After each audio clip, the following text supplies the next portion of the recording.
ঠিক আছে, Mason training. এই যে ব্রিক, আমাদের ব্রিক হচ্ছে এমন একটা ইম্পর্টেন্ট মেটেরিয়ালস, এটা ছাড়া আমাদের গাঁথনিই হবে না। ঠিক আছে, তো এটা আমাদের কি, যে এই গাঁথনিটা করেছি, এটা হচ্ছে আপনার হেডার বন্ড।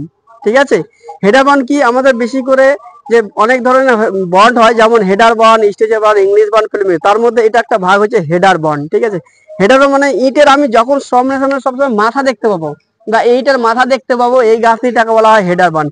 এটা সাধারণত কূপে তৈরি করা হয়, বা আমরা যখন বাড়িতে সিঁড়ি তৈরি করি, সিঁড়ির ধাপ যখন তৈরি করি, হেডার বন্ড দিয়ে আমরা ধাপটা তৈরি করি। ঠিক আছে, তাহলে এটা হচ্ছে আপনাদের হেডার বন্ড। হেডার বন্ড সাধারণত 10 ইঞ্চির হয়। তো এটা আপনার মশলা রেশিও কত থাকবে, এটা মশলা রেশিও থাকবে আপনার 1:6। 1 ব্যাগ সিমেন্টে 10 ব্যাগ আপনাকে বালি দিতে হবে। সেম এটাও আপনার কি করতে হবে, যে গাঁথনি করার পরে, গাঁথনি করার পরে জল দিয়ে আপনাকে ভিজাতে হবে। গাঁথনি যখন হয়ে গেল 7 থেকে 14 দিনে জল দিয়ে ভিজাতে হবে। আশা করি প্রত্যেকে এটা বুঝতে পেরেছেন যে এটা কি ধরনের, যখনই আপনাকে বলা হবে হেডার বন্ড কি, আশা করি সবাই প্রত্যেকে এটা পাবেন যে এটা হেডার বন্ড। এটা আপনি কি করবেন, যে এটাও সেম, যখন আপনার কি, এটা সব ট্যাঙ্কিও করা হয়, যখন আপনার দেখবে পায়খানা করে তখন জল সব করার জন্য সব ট্যাঙ্কি দুটো করা হয়, একটা সবসময় চালু থাকে, একটা বন্ধ হয়। একটা যখন ফুল হয়ে যায় ওটা বন্ধ করে দেয়, তারপর আর একটা ফুল হতে হতে এটা আপনার আবার চালু করে দেওয়া হয়। এর জন্য আমাদের এই সব ইনটেক করা হয়। তো আশা করি এই হেডার বন্ড